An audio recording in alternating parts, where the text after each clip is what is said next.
just way too many questions here. I've said it so many times. I'm not going to review the OOO driver. I have no desire to do so. So why would someone send me a core medal? For that matter, why would they start sending me the frickin' OOO driver? I'm not reviewing it. Why did even someone get that idea in their head? And why does the postman keep leaving things at my bedroom door? I swear to God, if I catch this guy again, it's not going to be the Meta-Jaliber. I'm going to rise him with a red-hot poker. Ugh. Oh, looky. Tiny box this time. Oh, I'll bet it's more medals.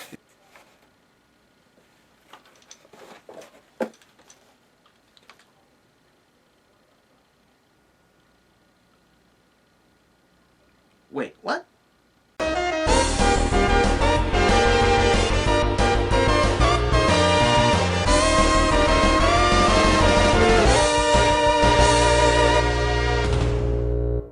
Continuing my series of Cell Metal Weapon reviews, this is the Birth Buster. And yeah, let's just get it out of our system now. Yes, it's an unfortunate name. In Japan, it sounds exotic. Here, it is incredibly unfortunate. Let's just acknowledge it and then move on. I will not be mentioning it again. Now, first thing I'm going to notice on this, and the first thing I want you to see, this thing is way bigger than the Trigger Magnum. From the side, maybe not so much, but you can definitely tell there's an enormous difference in the bulk between these two weapons. This is a beefy little hand cannon, and does a great job of being one.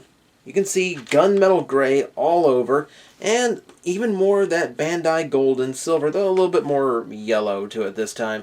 The silver is still nice.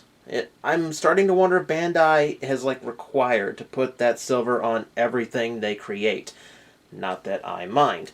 And of course, you get the capsule in the center, which is based off of the Gashapon capsules out of Japan. In fact, I have a few rolling around on my floor that look like this. And of course, it is in the Birth green color. It is quite a dynamic look for the toy. I mean, right now you've got a machine gun profile with a clip attached to the bottom. But you've also got a lot of things going on, like how much translucent plastic is used for the chamber and barrel.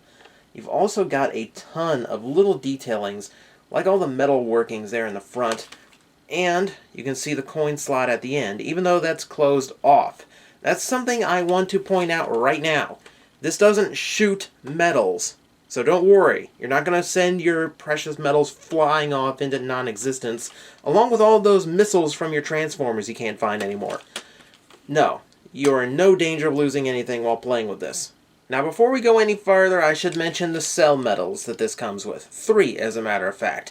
And I might as well demonstrate them as I show them off with this, as someone has sent me. The first one you get is the Psi cell, where you can see the Rhino emblem. If I hold it right side up, there you go. And just like all the DX cell medals, it has that X pattern on the back that we see in the show. Next one you get is Zo, the elephant. As you can see, nice emblem there. And the third one, which not many will be familiar with because it was in the movie, the Ebi, or the shrimp. This is based off of one of the black cores from the Movie War 2010 film, which should be coming out on DVD soon, and the DX one is coming out soon as well. But if you have the Birth driver, this completes the set of 3. And that pretty much does it for the cells. With all the medals nicely demonstrated, it's time to move on to the real reason why you need to buy this. This is an awesome little intricate system that they've created with this gun, all focused around this little clip. The button on the side there, the only black piece you'll find, is the button. Press it, and it slides right out. This clip is pretty much integral to all of the features of this toy, as this is pretty much where the cell medals will be spending all of their time. You see a little trap door there on the top. Pull the tab down to open it up, and deposit the cell medals, though it's a loose spring, so you could get away with just shoving them in too, which is handy when all your hands are full. That looks a little bit more like it does in the show. Making a little bit more noise now too. Go ahead and turn this on so you get a little bit of sound demo out of it. You can hear that the burst sound effect quite effectively there. Now, the main feature of this toy is the fact that it is all self-contained. Yes, it imitates the ability of shooting cell metals. However, it does not. The clip is a pretty complicated holding system. You can see these aren't going anywhere until I pull that lever again. However, to line it up here, you can find them dropping into the chamber in the middle. Locking in the core, locking in the clip again, we are ready. With the cell metals in place, pulling the trigger is going to launch them down this chute and then down into the clip. With it locked in place like this, they'll fall right in. I'll try and get the whole thing on camera here, though it's a little bit difficult to see without the right angle and without the right lights. So we'll see how this works. All the way through, down here. Nice little sound effect it comes with too. Nice little firing noise. You notice everything fell right back into the clip. Back again. Lock and drop. All set for another round. Let me give you another clearer shot of what goes on through here. And we will do it one more time, just to give you a little bit more of a clear shot of what happens in the clip.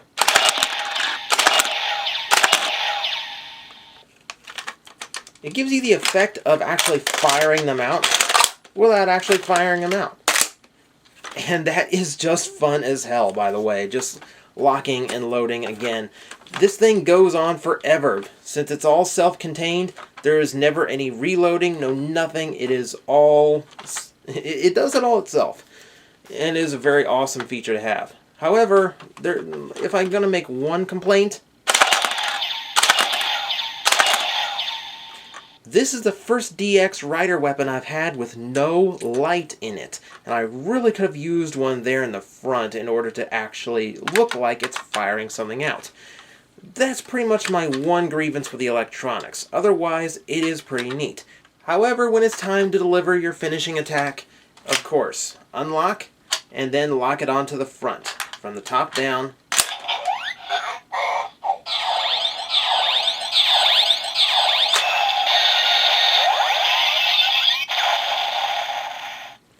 That noise will play off for as long as you've got this attached. I just really like the fact that it actually has one of the Birth voice clips. It's just a really neat sound effect, I think. It does give it a little bit more variety. Now, as far as features go, that's pretty much it. It's a little limited in what it does, but it's more about the physical gimmick, and it does a great job of that. And there's a little bit more I can say about it, because 3 metals is not the limit to this toy. In fact, we can go up to 6. Luckily, I have the Meta-Jaliber, so I can fully load this thing up. Max out to the top, nice and tight in there. Now, there's a few other features here, because Bandai knows how to make a toy idiot-proof. We learned that with the Meta-Jaliber. I'll drop in all 6. See, full load there in the chamber. I'm not going to attach the clip to fire. Let's see. That didn't go anywhere.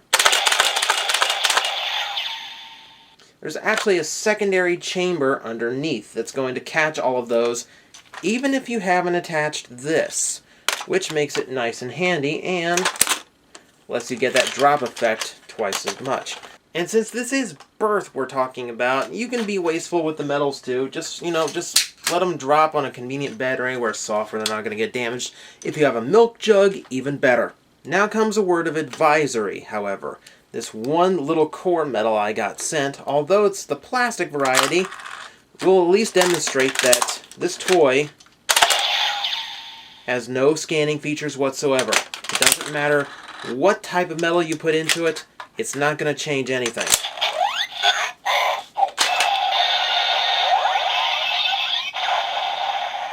However, this is my word of warning. This is a plastic core metal, a candy toy metal. This is the only kind you should be using in this toy. Do not, I repeat, do not use a capsule or DX core metal in this. The die-cast rims are painted, which means all the racket this thing creates, the falling into the chute, all slamming around inside there, that's going to severely damage that paint job on those metals. Do not, under any circumstances, use your DX metals in this. If it's die-cast, leave it out. Just stick with your cell metals for this toy. It's going to be way too rough on anything else. But in a nutshell, that is your Birth Buster. Now, this one, according to the note in the box, came from HobbyLink Japan. If it's sold out there as of this review, just keep checking the link. It'll be back eventually, because Kamen Rider OOOs still has a little ways to go before it's said and done. And this is proving to be a more popular toy with the more people who figure out just how freaking cool its action feature is. And with that reviewed, I'm done. I am not reviewing anything else from OOOs, especially not the OOOs driver. I just have absolutely no desire to do it. And for whoever who keeps sending me these things, and this stupid little core metal that started this, I have no intention of playing along, alright? This will never be reviewed. This will never be used, so I have no need for it.